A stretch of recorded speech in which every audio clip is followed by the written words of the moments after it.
Hello, everyone, and welcome to the channel. Get ready for a story of overcoming challenges and new beginnings that will surely touch your heart. Today, you will meet Lysandra, a woman who faces a devastating betrayal but finds the strength to rediscover her own identity and rebuild her life. This journey of transformation and self-discovery brings powerful lessons about resilience and self-love. So, take a moment to subscribe to the channel, activate notifications, and comment below on where you are watching from. Don't miss this emotional story that will inspire you from start to finish. What happens when the pain becomes unbearable and the only way out is to face the unknown? This is the question that echoed in my mind as I found myself lost in an emotional labyrinth, surrounded by shadows of betrayal and despair. My name is Lysandra, I am 45 years old, and until recently, I believed I was living a fairy tale. Married to Elias, a successful businessman, and mother of 2 teenagers, I had always been the cornerstone of my family, holding everything together with love and dedication. But in an instant, my perfect life crumbled when I discovered that the man I had trusted for over 2 decades had betrayed me with my best friend, Sabila. This double betrayal left me spiraling into deep pain, plunging me into an abyss of depression and panic attacks that made even stepping outside feel like a daunting task. One quiet morning, while I was secluded in my room, something unexpected happened.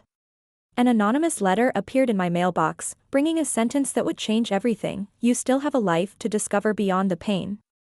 Those simple yet profound words sparked a flicker of hope amid my despair. Who could know what I so desperately needed to hear? Curiosity consumed me, and I decided that I had to find out who had sent that message. Thus began my journey of self-discovery, driven by pain but also by the promise of something better. On this path, I sought psychological help and began to confront my feelings, facing the weight of the years I had lost in a suffocating marriage. At the same time, Rhiannon, a childhood friend who had distanced herself, re-entered my life. Her unconditional support gave me the strength to confront the past and reevaluate who I truly was. Together, we ventured into deep moments, trying to unravel the mystery of the letter that made me rethink everything. With each step, I rediscovered my passion for books, art, and the desire to explore the world. And as Elias tried to return, I realized that true freedom could not be found by his side, even though my heart still held a trace of love for him. The story unfolds in Savannah, a city rich in history and beauty but also a challenging backdrop for my internal journey. Every corner of that city reminded me of what I had lost, but also of what I could reclaim. The main conflict was not only with Elias or Sabila but within myself, struggling to find my true identity and what I really wanted for my life. Through a series of emotional events and revelations, I learned that even in the darkest moments, my essence had always been there, waiting to be rediscovered. And in the end, when I revealed the origin of the mysterious letter, what I found was a piece of myself that had been lost for a long time. A journal from my youth, where I had written my aspirations, gave me the clarity I needed. The sentence that guided me had been written by me as a reminder to never lose myself. The revelation was powerful: I am stronger than the pain and betrayal I faced. This journey is not just about emotional rebirth, but about rediscovering what it means to be myself, and what is truly important in life. Now, as I look to the future, I realize that my story is a testament to resilience, not only for myself but for my daughters and for all the women who, like me, seek true freedom by being true to themselves. The days following the discovery of Elias's betrayal were an emotional roller coaster. As I tried to regain my composure, a series of challenges began to arise, testing not only my inner strength but also my ability to cope with the new self that was emerging. At first, I felt like I was trapped in a snare, struggling to escape, but with each movement, the pain seemed to intensify. Rhiannon, my old friend, became a constant presence in my life. She had always been the person who made me laugh and reminded me of who I was before I got lost in the responsibilities and expectations of being the perfect wife. However, her return to my life did not come without its own challenges. Rhiannon had gone through a tumultuous divorce and brought her own emotional scars. As I tried to find my way, I realized that the friendship we shared was being tested as we dealt with our respective pains. Often, our conversations became intense, and I found myself questioning whether we could truly support each other or if our wounds were too great for that. One night, sitting in a cozy cafe, Rhiannon asked me what I really wanted. "Do you still dream, Lysandra?" The question caught me off guard. I hesitated, remembering the young woman full of dreams I used to be, the one who wanted to travel the world, write a book, leave a mark. However, life had taken me down a different path, and now I found myself struggling to find meaning in all that I had lost. I don't know, Rhiannon. Sometimes it feels like my dreams have been buried under the pain, I replied, my voice choked. At that moment, the reality of what I was facing began to solidify. I not only had to deal with Elias's betrayal but also with the fact that I had set aside my own dreams for so long. The pressure was intense, and with each passing day, I felt more isolated. My daughters, on the other hand, were dealing with the situation differently. They were in their teenage years, trying to understand what was happening at home. The pain I felt was reflected in their sad eyes. Sometimes, I felt as if I was failing as a mother, unable to protect them from the disillusionment that was invading our home. Elias, for his part, was not willing to give up easily. He tried to reach out, sending messages and proposals for conversations, but the anger and pain I felt toward him were like an insurmountable wall. Every time he appeared, I was hit with a wave of emotions, from sadness to fury. How could I trust someone who had betrayed me so brutally? The idea of starting over with him felt not only impossible but also undesirable. I knew I needed distance, but his presence only seemed to grow, making my desire for freedom increasingly urgent. One day, while walking through the city, I passed by an art gallery. Something inside me ignited. Art had always been a passion, but I had drifted away from it. I decided to go in and lose myself in the colors and shapes that filled the walls. As I gazed at an impressive painting, something inside me began to unravel. I realized that, like that work of art, I too could be reconfigured. I could be more than just the betrayed woman. Art became a form of therapy, and I began attending classes. Each brushstroke, each new technique, made me feel alive again. However, this newfound spark within me did not come without difficulties. I often questioned whether I deserved it. Insecurity was a constant burden, and the voices of doubt echoed in my mind. Could I really be an artist? Or was it just an illusion, a way to escape the pain? These questions haunted me, but I knew I had to face them, just as I faced the pain of betrayal and the wounds of a marriage that had unraveled. The art classes also brought new friendships, people who shared their stories of struggle and triumph. Amid these connections, I found an unexpected support group. Together, we discussed our experiences, and I realized I was not alone. Each shared story was a lesson, and the empathy that blossomed between us gave me the strength to move forward. Yet, even as I began to rebuild myself, the past still haunted me. Elias's presence, with his attempts at reconciliation, was a constant reminder of what I wanted to leave behind. I needed to decide, was I willing to fight for my freedom, or would I let myself be consumed by the pain he represented? What seemed to be a path to recovery was transforming into an emotional battleground, where each step forward was accompanied by a setback. Thus, in this labyrinth of emotions, I was about to discover that the true struggle was not only against the betrayal and the pain but against the inner voice that told me I wasn't strong enough to start over. And as time passed, I knew that the answer to this battle was closer than I imagined. I just needed to keep walking, even when the path seemed covered in thorns. With each new art class, I felt a mix of excitement and fear.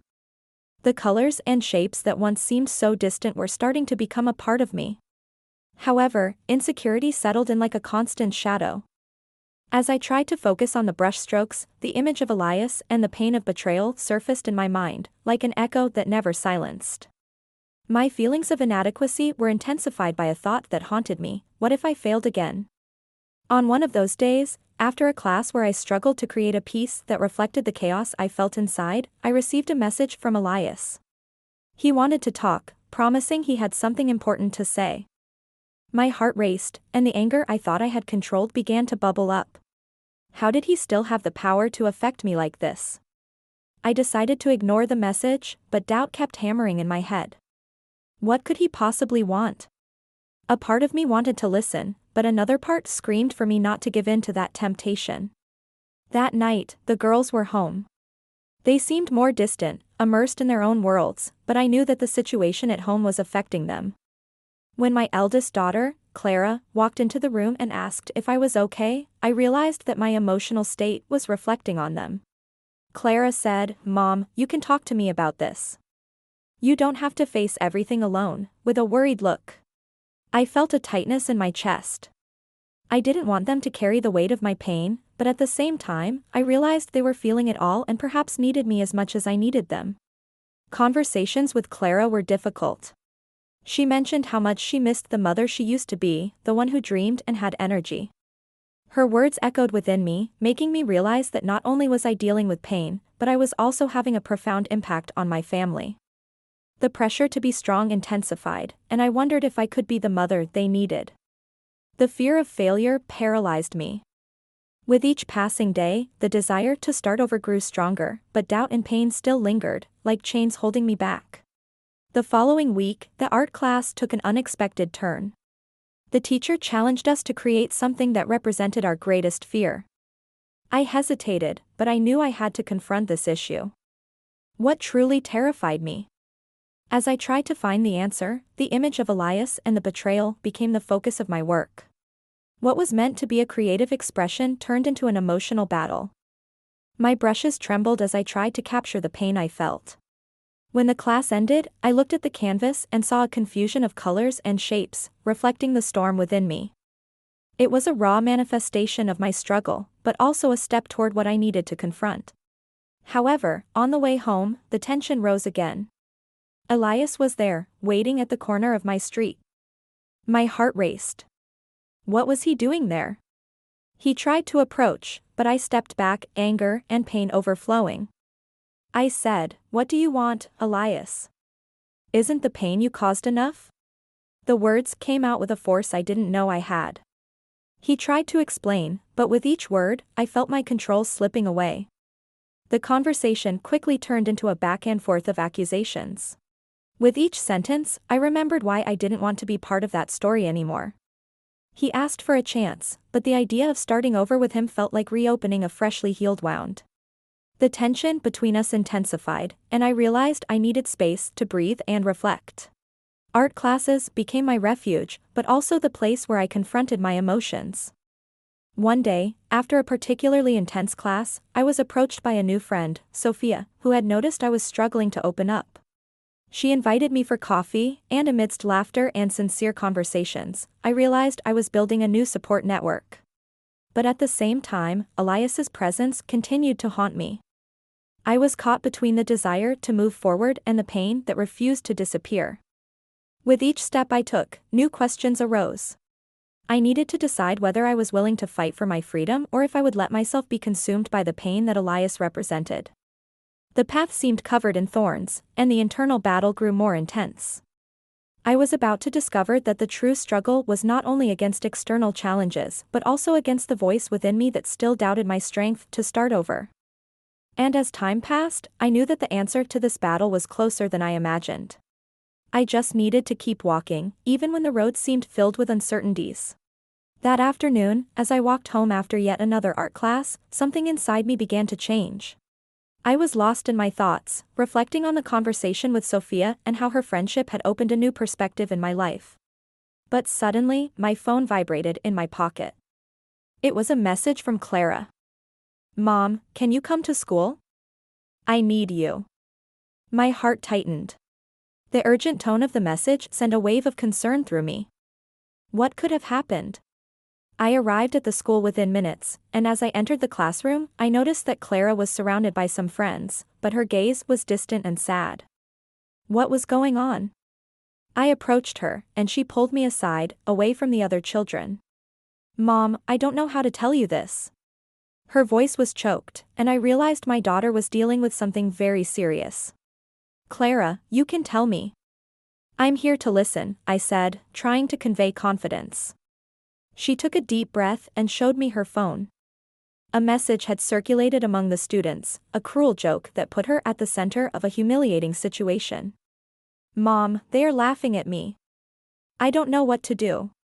The world around me stopped. Seeing my daughter suffer like this felt like a blow to my heart. The pain I had already felt intensified, now directed at a concern I never imagined I would have to face. A mix of anger and sadness took over me. I wanted to protect Clara, but I also knew that this was a difficult part of life. "Look, Clara, I know this is very hard, but you are strong, and this will pass. We will face this together, I said, trying to be the pillar she needed. But at the same time, the memory of my own pain related to Elias made me hesitate. The feeling of inadequacy began to grow again. How could I be a strong mother when I felt so lost myself? Clara looked at me, her eyes filled with tears. Mom, I just wanted you to be the mother you always were. The one who taught me to fight. That phrase hit me like a punch to the stomach. I had forgotten, amid my own pain, that Clara saw me as an example. And in that moment, I realized that my struggle was not just about me. It was about them, about how I could be the support they needed. I decided I needed to take action. Together, we went to talk to the teacher and then to the school administration. What seemed like a simple task turned into a true act of courage. Clara was by my side, and I saw something change in her as we spoke. She was starting to stand up for herself, to assert herself. And as I spoke on her behalf, I realized I was standing up too. The pain and struggle I felt were transforming into a strength, and every word I spoke was a step toward the freedom I so deeply desired. After that meeting, Clara hugged me. Thank you, Mom. You are the best. Her words were like balm for my wounded soul. However, as we left the school, the tension was still present. A part of me wanted to retreat into hiding, to avoid Elias and the pain he represented. But something had changed. I could not allow my past to stop me from being the mother Clara needed. That night, when I returned home, I made a decision. I needed to confront Elias. Not for myself, but for Clara, for me, and for everything we could still be.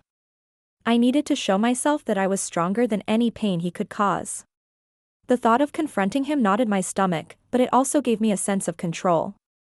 When night fell, I went to the corner where I had met him before.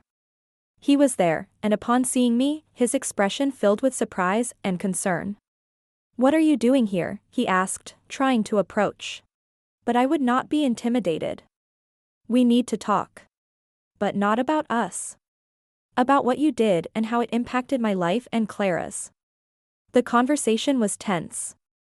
Every word I spoke seemed to cut through the air between us. I told him how his betrayal had not only hurt me but also affected my daughters. I talked about Clara, about her pain, and for the first time, I saw a glimpse of regret in Elias's eyes. He began to speak, trying to justify his actions, but I was no longer willing to listen. The weight of betrayal could not be erased by empty words. When I finally finished, a sense of relief washed over me. I had expressed my pain, and it freed me from a burden I had carried for too long. As I returned home, I realized that despite the pain that still existed, I was beginning to see a light at the end of the tunnel. I had not only confronted Elias but also the insecurity that had followed me. The fear of failure now seemed small compared to the strength I had discovered within myself. That night, as I prepared to sleep, I looked at Clara and my younger daughter, who were peacefully lying down. The battle I had faced was not just mine, but ours. And as I embraced this new reality, I realized I was ready to start over. The journey would be long and filled with challenges, but now I had a greater reason to fight. Personal overcoming began to take shape from the pain, and I was willing to face each step of this path with courage. That night, as I settled into bed, the words I had spoken to Elias echoed in my mind. I had freed myself from a weight I had been carrying for a long time, but the truth was that the struggle was far from over. The relief was only momentary. I knew that by confronting the pain of the past, new difficulties would arise. What exactly would this mean for me and Clara? The next morning, when I woke up, I noticed that Clara seemed different. She appeared lighter, as if a burden had been lifted from her shoulders. Seeing her like this brought a small smile to my face. "Good morning, my love," I said, trying to convey the positive energy I felt. Clara looked at me, and in her eyes, I saw a sparkle I hadn't seen in a while. "Mom, I feel stronger today," she replied, and those words touched my heart. All I wanted was for her to feel that strength, and it was gratifying to see that my act of courage had made a difference. However, throughout the day, I realized that the situation at school was still unresolved. Clara told me that although the teacher had taken some measures, there were still murmurs and looks of disdain from some classmates. The environment that should have been welcoming was becoming increasingly hostile. I knew that for her, this meant facing new challenges. What could I do besides stand by her side? That day dragged on slowly. When we finally got home, Clara flopped onto the sofa, exhausted. I watched her, feeling a mix of concern and determination. I needed to do something to help her deal with the situation. How about we make a poster with positive phrases to put in your classroom? I suggested, trying to bring a little lightness to the atmosphere. Clara hesitated but soon agreed, and we began to work together. As we cut out colorful letters and wrote inspiring messages, we talked about how to deal with hurtful comments. "Mom, what if they laugh at me again?" Clara asked, insecurity showing in her voice. I looked her in the eyes and said, "If that happens, remember that you are so much more than their words. You have friends who love you and a mother who will always be here to support you." With each phrase I spoke, I felt I was convincing myself too. It was a healing process for both of us. That night, as Clara got ready for bed, she surprised me. "Mom, remember how you taught me to draw? I want to do something special at school, a mural with all those cool notes we made." My heart swelled with pride. I had planted a seed of strength within her, and now she wanted to let it bloom. "Of course, my love. Let's do it together," I replied, excited. In the days that followed, Clara and I worked on the mural. Each letter we pasted was an affirmation of love and strength. However, with every look we exchanged, I felt the weight of responsibility grow. How could I ensure my daughter wouldn't be shaken by cruel words? Doubt settled in me. What if I wasn't the support she needed? This worry accompanied me at all times. One day, as we entered the school, Clara pulled me aside.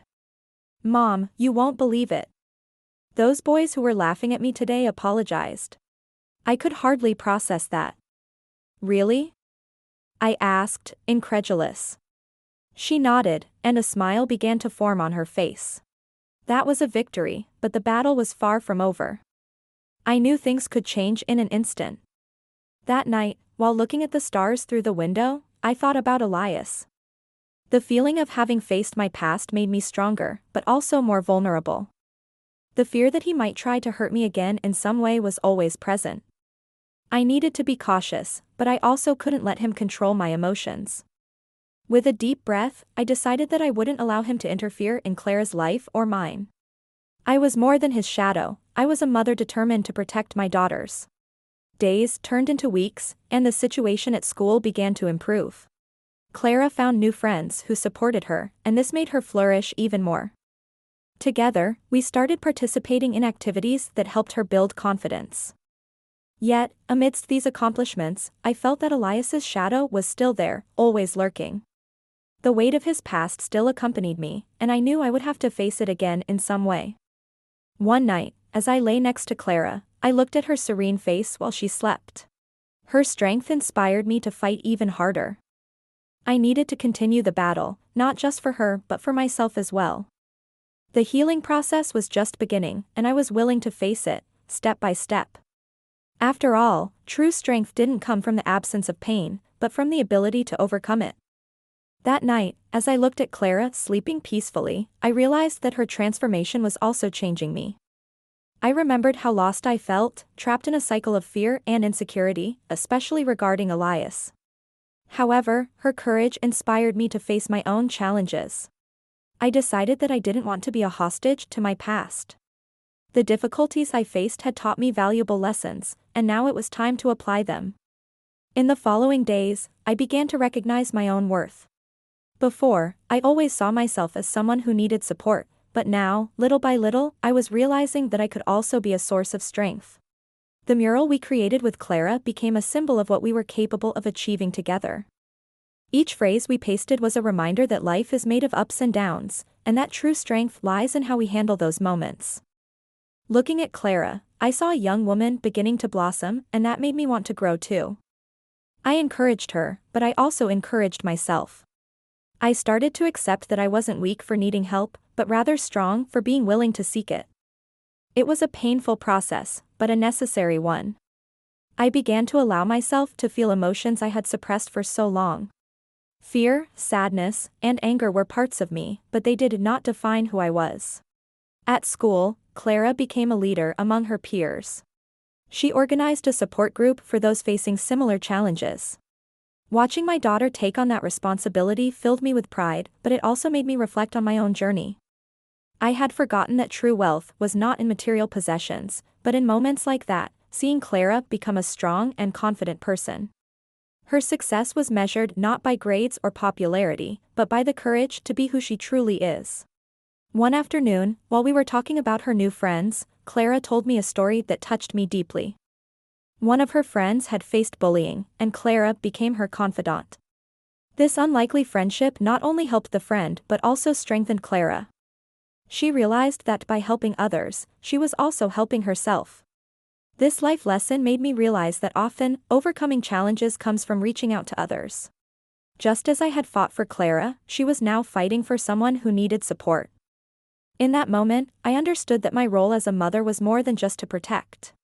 It was also to guide, to show her that the world can be challenging, but that there is always room for growth and transformation. I had learned that vulnerability was not a sign of weakness, but rather an opportunity to learn and grow stronger. One night, while reflecting on everything I had lived through, I realized that Elias's shadow was still present, but not with the same intensity. He was no longer the center of my world. I had found a new perspective. My life did not revolve around what he had done, but around what Clara and I were building together. The truth is that overcoming challenges is a continuous process. It is not a destination but a journey. And I was willing to walk that path, with all its twists and challenges. Over time, I began to apply the lessons I had learned. With each challenge Clara faced, I also challenged myself to be stronger. When she felt insecure, I reminded her of her achievements. When she felt fear, I encouraged her to share her emotions. I learned that open conversations were a fundamental pillar of our relationship. This helped us face not only external challenges but also internal ones. That night, before going to bed, I looked at the mural we had created. The vibrant words and colors represented not only Clara's dreams but also mine. Each letter was a reminder that life is made of overcoming challenges, fresh starts, and friendships that teach us to grow. And, more importantly, that true strength comes from within. I not only faced my past, I embraced it, turning it into a source of learning. And in doing so, I discovered that I was ready for any challenge life presented to me. That morning, my heart was racing. Clara had an important presentation at school, and her nerves were reflected in me. It was the day she would talk about the support group she had created to help friends who had gone through difficult situations, and I knew this was a big step for her confidence. Deep down, I was also nervous because I not only wanted Clara to do well, but I also feared what might happen if she failed. As we prepared, I remembered how many times I had felt this way, paralyzed by the fear of failure. In that moment, I decided that I couldn't let that shadow take over me again. I looked at Clara, who was choosing her outfit, and said, "Remember, my love, that it's normal to feel scared. The important thing is to face it and do your best." She smiled, but her eyes still showed insecurity. As we left the house, I realized that the journey to school was more than just a physical trip, it was a symbol of our progress. Each step we took felt like we were leaving behind the insecurities that had tormented us for so long. When we arrived at the school, Clara said, "Goodbye," with a tight hug and a nervous smile. I encouraged her to focus on the message she wanted to convey, not on the possible failures. I sat in the audience, watching her go up on stage. The auditorium was full, and I could see the nerves written all over her face. A cold feeling settled in my stomach, but I couldn't let that affect her. As she started to speak, some words came out hesitantly, but gradually she found her rhythm. I was amazed to see how she grew more confident as she spoke about the challenges she had faced and how the support of friends helped her overcome obstacles. Then, something unexpected happened. In the middle of her presentation, Clara mentioned Elias. An awkward silence hung over the room. I felt my heart race, a knot formed in my throat. The memory of everything he represented for us, the fear, the pain, the difficult moments, came rushing back. Clara, realizing she had brought up a sensitive topic, hesitated. Her gaze searched for mine, and I knew she was nervous. And there, in that split second, I realized this was our climax. It wasn't just Clara's presentation, it was an opportunity for both of us to face what had hurt us in the past. Instead of letting fear envelop me, I decided it was time to act. I raised my hand and, with a nod, signaled her to continue. What I needed to do was show her that she was not alone. That together we were stronger.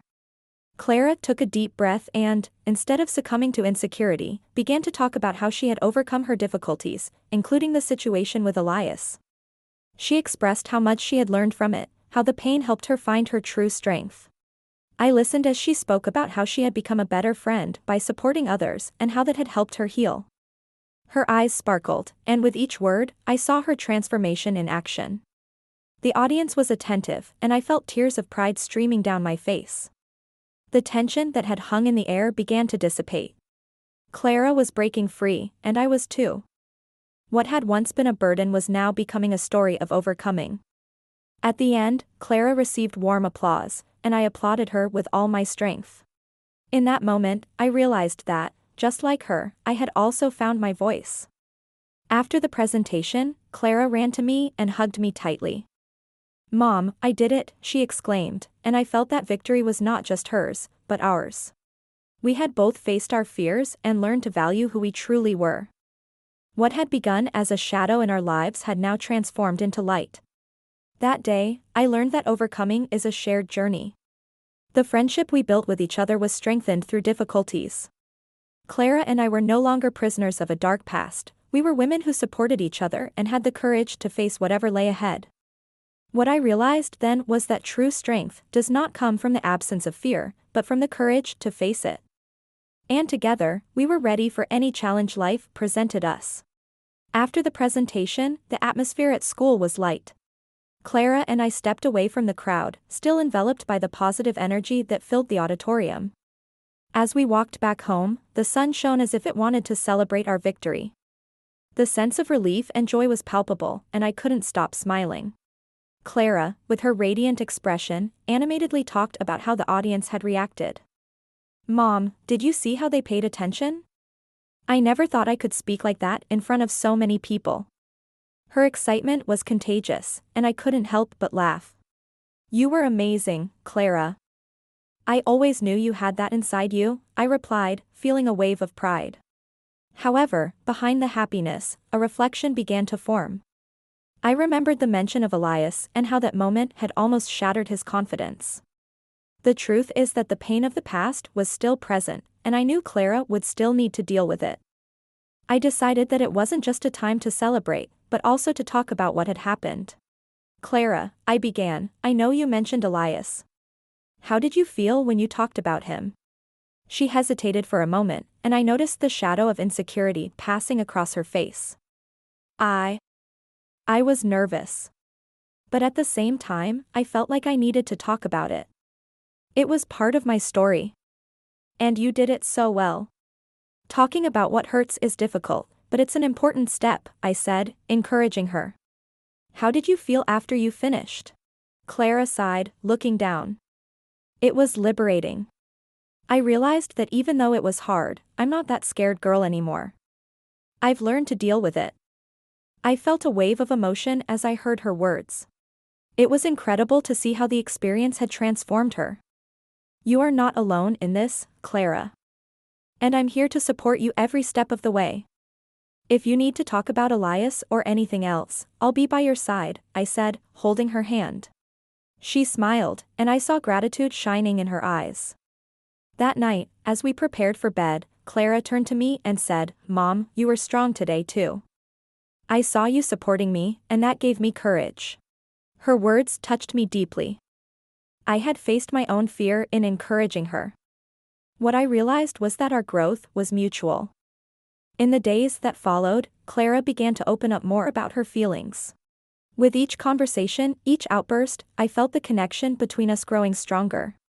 She not only found her voice but also the courage to express what she felt. And I, in turn, was learning to listen and to be more present. The school began to notice the change in Clara. Her friends sought her out more, and she became a source of support for many. The support group she had created was growing, and with each meeting, Clara felt more fulfilled. She was building a safe space for others, just as I had done for her. One night, while we were watching a movie together, Clara surprised me with a question, "Mom, do you think I'm strong enough to help other people?" I smiled and hugged her. "You're already helping, Clara. Being strong isn't about not feeling fear, but about using it to help others. You have a huge heart, and that's what really matters." Her words echoed in my mind in the days that followed. What I had learned from Clara was not just about overcoming fears, but also about the importance of empathy and support. As we faced our own challenges, we learned to be more understanding of others. And so, life continued to teach us. Clara and I, together, strengthened a bond that prepared us to face any storm that might come. The past hadn't disappeared, but now it was just a chapter in our stories, pushing us forward. The courage to speak, to open up, and to support each other had become the foundation of our relationship. And thus, in the simplicity of everyday life, we found the strength to carry on.